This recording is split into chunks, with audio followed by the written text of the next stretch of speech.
Suzuki जानी जाती है अपनी सीएनजी गाड़ियों के लिए और बहुत ही ज़्यादा अच्छी परफॉर्मेंस के लिए। तो आज हम बैठे हैं सीएनजी AMT इग्निस में और जानेंगे कि कैसी गाड़ी चलती है, कैसा परफॉर्मेंस है, कैसा रिव्यू है, एक ऑनेस्ट रिव्यू गाड़ी के ओनर से। तो वीडियो पूरा देखिए क्योंकि वीडियो बहुत ही इन्फॉर्मेटिव होने वाला है।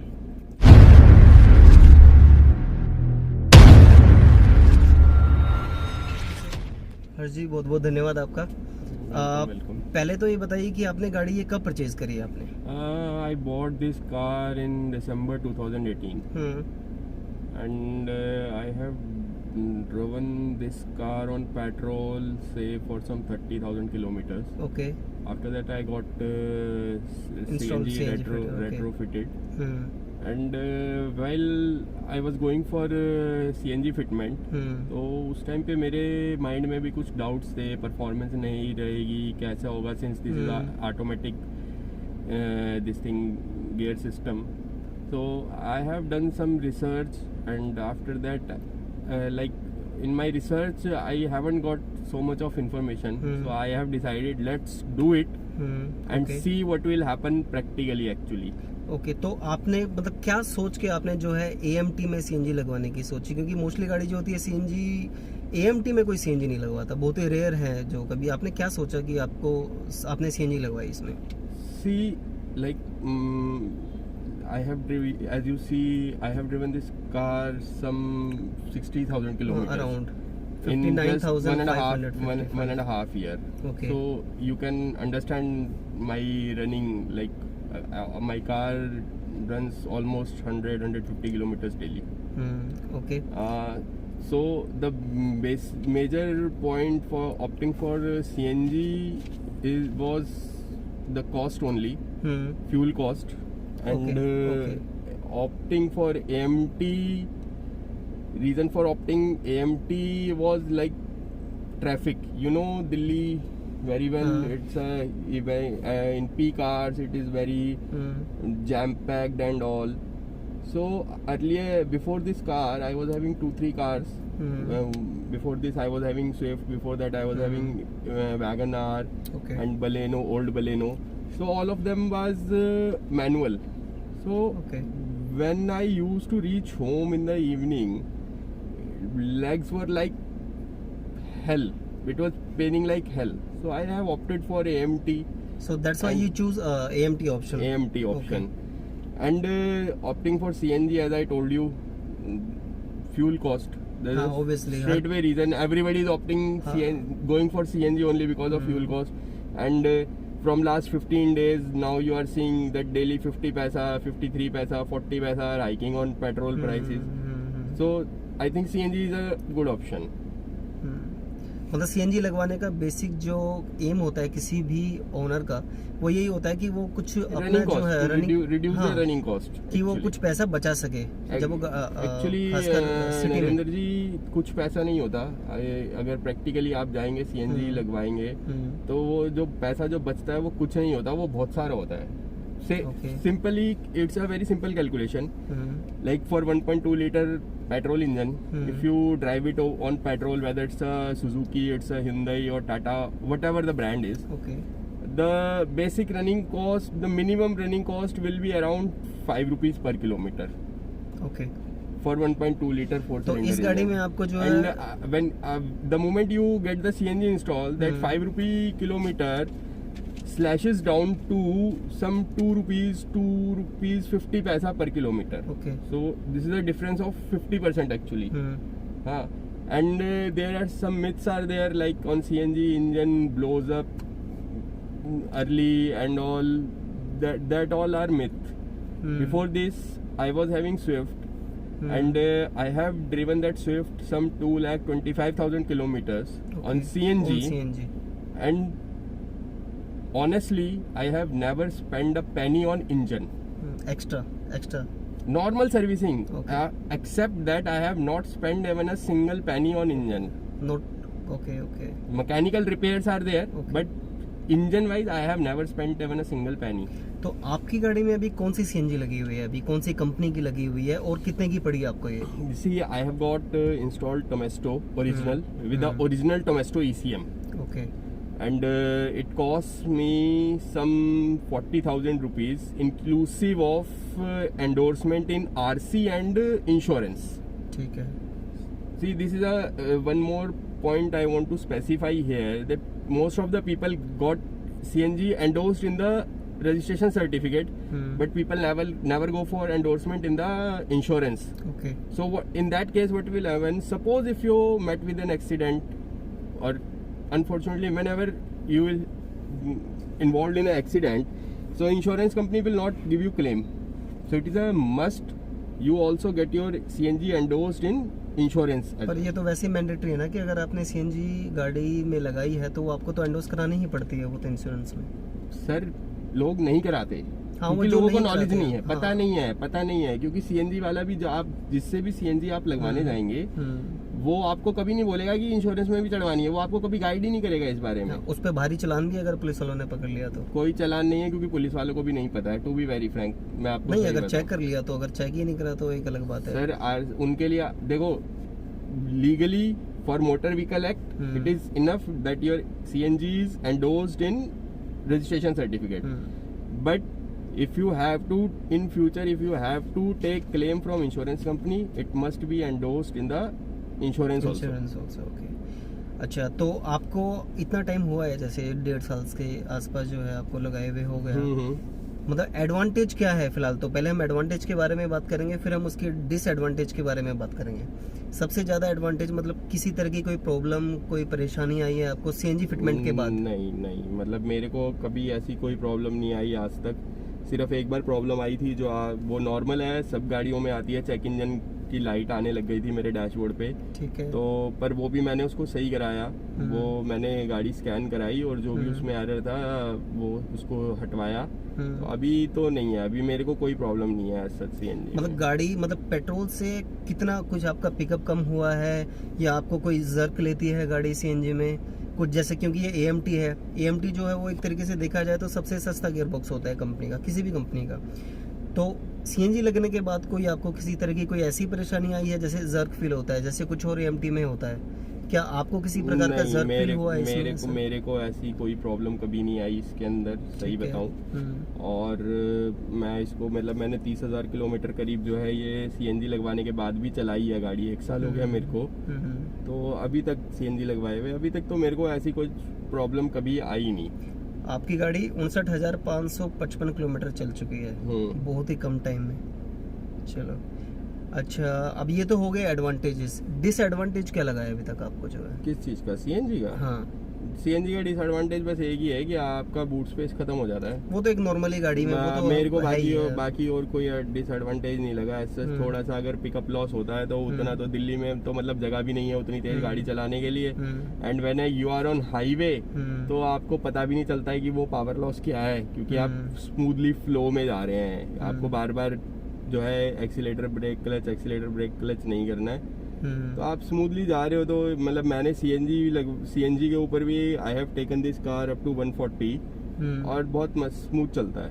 मतलब चिपक के चलती है गाड़ी, जैसा बोलते हैं लोग की थोड़ी, क्योंकि मारुति की गाड़ियाँ जो होती है एज कम्पेयर टू अदर गाड़ियाँ जैसे टाटा की से है तो थोड़ी हल्की होती है. तो क्या ये ऐसे थोड़ा चिपक के चलती है? अच्छी है, 1200 सीसी का इंजन है, काफी अच्छा इंजन होता है 1200 सीसी में, तो चिपक के चलती है. मेरे को ऐसा कुछ फील नहीं हुआ कभी कि गाड़ी आउट ऑफ कंट्रोल हो जाएगी या कोई दिक्कत होगी गाड़ी में. मैंने मैक्सिमम ये गाड़ी जो है 170 तक भगाई है. तो 150-160 पे थोड़ी गाड़ी वाइब्रेट करना शुरू कर देती है. वैसे हम रिकमेंड नहीं करेंगे कि आप कभी भी जो इतनी तेज स्पीड में गाड़ी चलाओ. That's not a recommendation. That is only because I was going somewhere in some emergency, so I have taken it to some extreme speeds. तो कितने किलो का जो है सिलेंडर आपने लगाया हुआ है? मैंने इसके अंदर सर अभी 12 किलो का सिलेंडर लगा हुआ है. ओके. और जो लगभग कितनी गैस उसमें आ जाती है? उसमें आती है जैसे प्रेशर ठीक होता है, टेम्परेचर कम होता है तो 8 किलो 8.5 किलो तक गैस आ जाती है. प्रेशर बहुत अच्छा होता है. जैसे मैं बाहर जाता हूँ कहीं, अब मतलब दिल्ली में थोड़े प्रेशर का इशू रहता है, बाहर बहुत कम टाइम होता है, बाहर बहुत कम ही ऐसा होता है कि प्रेशर का इशू हो. तो वहाँ पे 220-230 प्रेशर रहता है तो 9-9.5 किलो करीब गैस भी आ जाती है रात के टाइम में जब टेम्परेचर बाहर का कम होता है. तो कितनी चलती, मतलब एक बारी फिल होने में, वन रिफिल में गाड़ी लगभग कितनी चलती है आपकी? सर AC मैंने ऐसे वन रिफिल में मैं कैलकुलेट नहीं करा, मैंने थोड़ा इसको टेक्निकली कैलकुलेट किया है। तो एक्चुअली में मेरी जो हाईवे के ऊपर जो एवरेज आती है गाड़ी की पर केजी सीएनजी में, वो आती है 23-24 की। अरे भाई, ये तो बहुत अच्छी एवरेज है। एसी मेरी गाड़ी का कभी बंद होता नहीं है, मैं हमेशा एसी के साथ ही ड्राइव करता हूँ, वेदर इट्स समर और अभी भी एसी चल रहा है और गाड़ी ऑन है। और आप देख सकते हो अभी एसी चल रहा है, गाड़ी ऑन है, बिल्कुल स्मूथ है, अंदर केबिन नॉइस कुछ नहीं है। तो मेरे को कभी ऐसा मतलब गाड़ी के अंदर मेरे को ऐसा कभी नहीं लगा कि मैंने गलत डिसीजन ले लिया गाड़ी लेके और सीएनजी लगवा के। और जहाँ तक AMT की बात है, तो AMT भी बहुत एफिशिएंट है इसका। गाड़ी मतलब अगर आपको फ्रीक्वेंटली कहीं एकदम से पिकअप चाहिए तो वो भी सपोर्ट करता है। ऐसा नहीं है, मतलब ओवरऑल अगर मैं बोलूँ तो गाड़ी के अंदर कोई ऐसी कमी नहीं है। मेरे को तो बहुत मज़ा आता है इसको चला के, और मैंने इसको बहुत चलाया गाड़ी को। मतलब कुछ हमारे जो व्यूवर्स हैं, जो मेरे सब्सक्राइबर हैं, उन्होंने कमेंट किया था, वे पूछना चाह रहे थे कि उन्होंने इग्निस AMT ले ली है या लेनी है, तो उन्हें CNG लगवानी है, तो क्या वे लगवा सकते हैं? आप क्या अपना क्या प्रेफरेंस रहेगी उनकी? वो बिल्कुल लगवा सकते हैं, वो 200% CNG इंस्टॉल करवा सकते हैं, सब्जेक्ट टू कि जो वर्कमैनशिप है वो अच्छी होनी चाहिए, जो टेक्नीशियन है वो अच्छा होना चाहिए, ताकि वो आपकी गाड़ी के हिसाब से CNG को ट्यून अप कर पाए। मतलब ऑथराइज सर्विस सेंटर से ही लगवाए? नहीं, देखो ऑथराइज ऐसा कुछ नहीं है, आप टेक्नीशियन जरूरी नहीं है कि ऑथराइज में ही अच्छा होगा। मैंने आफ्टर मार्केट बाहर से इंस्टॉल करवाई है। मेरे को सेम CNG मैं अगर क्या नाम से इसका, जब मैं authorised service centre, Maruti authorised service centre से इंस्टॉल करवाने जा रहा था, they were asking for some 65,000 rupees. Okay. मैंने बाहर से लगवाई, आफ्टर मार्केट लगवाई, मेरे को 40,000 में मेरा काम हो गया, तो आई हैव सेव 25,000। सेम चीज उन्होंने इंस्टॉल करनी थी। सिर्फ आप जो है ना थोड़ा सा वर्कमैनशिप की तरफ ध्यान रखें, जिसको आप चूज कर रहे हैं, जहाँ भी जो भी वर्कशॉप आप CNG फिटमेंट के लिए चूज कर रहे हैं, उसका थोड़ा रिव्यू ले लें कि भाई उसका और मतलब कैसा वर्कमैनशिप है आसपास के जगह से, जो या आपके कोई नोन में जिसने उससे काम कराया, तो उसका रिव्यू लेके उसके बाद गो फॉर द रेट्रोफिट। लेकिन मेरे को लगता है इस वीडियो के बाद जो है बहुत सारे सवालों के जवाब हमारे व्यूवर्स को मिल गए होंगे कि AMT में CNG लगवानी चाहिए या नहीं चाहिए, क्या उसकी एवरेज है, क्या उसके एडवांटेज और डिसएडवांटेजेस हैं, वो मोस्टली लोगों को पता ही चल गए आपके जो है रिव्यू से। क्योंकि जो रिव्यू एक ओनर दे सकता है जो उस गाड़ी को चलाता है, उससे अच्छा कोई और नहीं बता सकता अपनी गाड़ी के बारे में। क्यों सर? मैंने but I have told you is absolutely correct, और मैंने कुछ भी ऐसा मतलब गलत कमेंट नहीं किया है या कुछ फॉल्स इन्फॉर्मेशन आपको पास ऑन नहीं करी है। नहीं, हम चाहते हैं ये वीडियो बनाने का उद्देश्य यही है कि जो भाई लोग जो चाहते हैं अपनी गाड़ी में CNG इंस्टॉल करवाना, कुछ पैसा बचाना, तो ये उनके लिए इन्फॉर्मेटिव वीडियो रहेगी बस।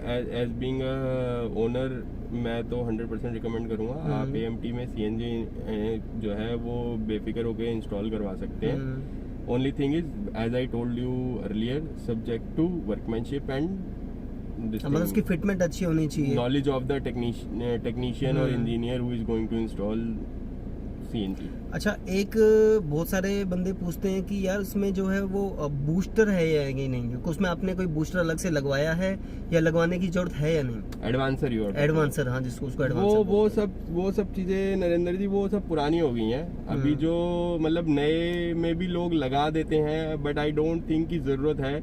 मेरी रिकमेंडेशन ये है कि आप हमेशा ओरिजिनल ECM के साथ जाएं। ओके। आप कभी भी ना मतलब बेसिकली इंडिया में क्या होता है कि ये किट्स जो है CNG की ये इंपोर्ट करते हैं, और जो ECMs हैं वो भी इंपोर्ट करते हैं, बट ये सोर्स अलग अलग सोर्स से इंपोर्ट करके उसको कंपाइल इंडिया में पैक करके सेल आउट करते हैं। तो उसमें क्या होता है, उसमें अगर आप जाओगे ना, आप देखोगे उसमें ECM किसी और कंपनी का होगा, जो रिफिलिंग बॉल है वो किसी और कंपनी का होगा, और जो आपका ये है क्या इसको किट है जो है जो बूस्ट जिसको हम ये बोलते हैं प्रेशर रेगुलेटर बोलते हैं, वो किसी और कंपनी का होगा। तो वो अगर आप सारा इकट्ठा आप बेशक से रिफिलिंग बॉल किसी भी कंपनी का हो, कोई भी अप्रूव्ड ब्रांड हो जो हमारे REI ने अप्रूव कर रखा है, आप उस वहां से प्रोक्योर कर सकते हैं। बट जो कंपोनेंट है, जो मैकेनिकल और इलेक्ट्रिकल कंपोनेंट है जी, वो आप कोशिश करें कि आप ना मतलब सेम ब्रांड का लें। Okay. So I have paid premium of some 3,000 rupees for this original Tomasetto ECM OBD2 ECM। Okay.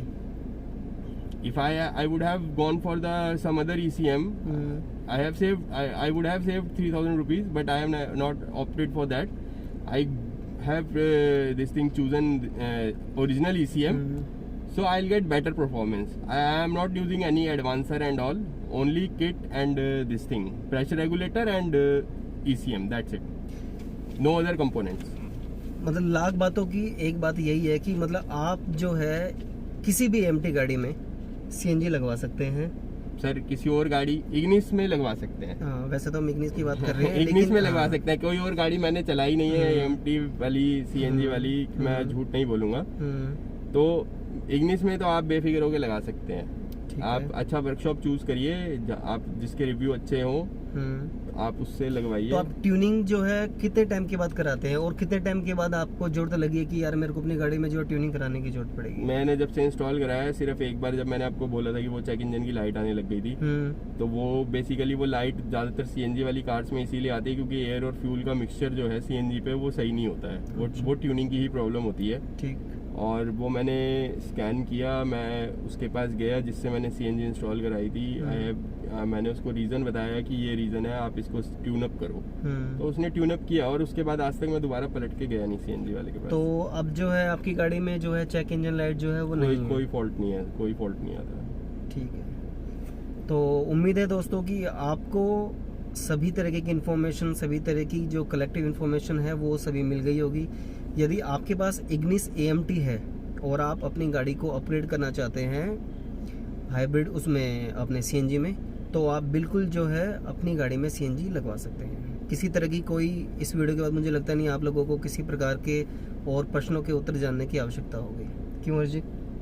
I don't think, मतलब हम लोगों ने इतना डिटेल्ड जो है रिव्यू दिया है, तो मेरे को लगता नहीं है कि किसी को जो है अभी और कोई इन्फॉर्मेशन की जरूरत है। And still if anybody needs more information he can write you. अगर यानी आप लोगों को अगर इसके बावजूद भी यदि आपको किसी प्रकार की कोई और इन्फॉर्मेशन चाहिए इस गाड़ी के बारे में, एग्जैक्टली मैं इग्निस AMT CNG के बारे में बात कर रहा हूँ, तो आप जो है कमेंट में नीचे मेरे को मैसेज कर सकते हैं।